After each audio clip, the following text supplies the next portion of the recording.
সূর্য পূর্ব দিক থেকে উঠার সময় পাবে না, পশ্চিম দিক থেকে উঠা শুরু হয়ে যাবে সূর্য। আল্লাহর নবী বললেন তওবার দরজা বন্ধ হয়ে যাবে, আর ওই সময় দক্ষিণ দিক থেকে একটা বাতাস আসবে। সমস্ত ঈমানদার সেই দিন মারা যাবে, কোনো ঈমানদার আর থাকবে না। আল্লাহকে আল্লাহ বলে ডাক দেওয়ার মতো কেউ থাকবে না। আল্লাহ ইসরাফিলকে বলবেন, ইসরাফিল সিংহায় ফুঁক দাও।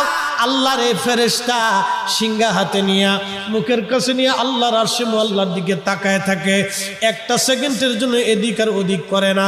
কখন রব হুকুম দিবে সিংহায় ফুৎকার দেওয়ার জন্য, যখন সিংহায় ফুৎকার দিবে, কুরআন বলতেছে ইদাস সামাউল ফাতারাত, আকাশ ভেঙ্গে ভেঙ্গে ভেঙ্গে ভেঙ্গে পড়তে থাকবে। ওয়া ইদাল কাওয়াকিবু তাসারাত, সমগ্র নক্ষত্রগুলি ভেঙ্গে ভেঙ্গে ভেঙ্গে ভেঙ্গে